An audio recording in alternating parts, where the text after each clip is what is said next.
आने वाली इस महाशिवरात्रि में अगर आपने निषिद्ध काल में भगवान शिव की पूजन, आराधना या फिर मंत्र जाप कर लिया तो आपको अमेजिंग रिजल्ट देखने को मिलेंगे।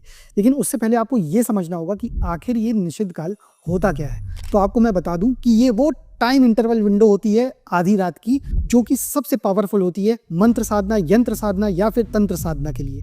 अगर इसके पीछे का साइंस समझा जाए तो आप इस तरह से समझ सकते हैं कि आधी रात में जो एक्सटर्नल नॉइज और डिस्टरबेंस होता है ये लगभग खत्म हो चुका होता है।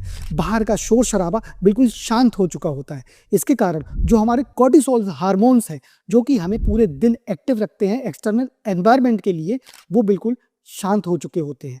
और रात में डार्केस्ट में मेलेटोनिन हार्मोन एक्टिवेट हो जाता है, जो कि हमारे माइंड को एक्सटर्नल एनवायरनमेंट से शिफ्ट करता है इंटरनल एनवायरनमेंट की तरफ। इसके कारण होता क्या है? इसके कारण होता ये है कि आपको बहुत कम मेहनत लगती है मेडिटेट करने के लिए या फिर किसी भी चीज़ को एकाग्रचित होकर करने के लिए, यानी कि कंसंट्रेशन बनाए रखने के लिए। क्यों? क्योंकि बाहर की जितनी भी एक्सटर्नल नॉइज है, शोर शराबा है, वो खत्म हो चुका है और इस कारण से हमारा जो नर्वस सिस्टम है वो भी बहुत काम डाउन हो जाता है। तो ऐसे में जो हमारी स्पाइनल कॉर्ड है ये हमारी एनर्जी को अपर डायरेक्शन में मूव करती है। हमारी ब्रेथ भी जो है वो बहुत स्लो डाउन हो चुकी होती है, जिसके कारण होता ये है कि हमारा मन बिल्कुल एकाग्रचित रहता है, हमारा कंसंट्रेशन लगभग बराबर बना रहता है और किसी भी चीज़ को हम बहुत ही अच्छे ढंग से कर सकते हैं। इसीलिए यौगिक ट्रेडिशन में इस काल में ही मंत्र, तंत्र और यंत्र साधना की जाती है। तो अगर आप भी इस महाशिवरात्रि निषिद्ध काल में लगभग रात के जो 12:28 से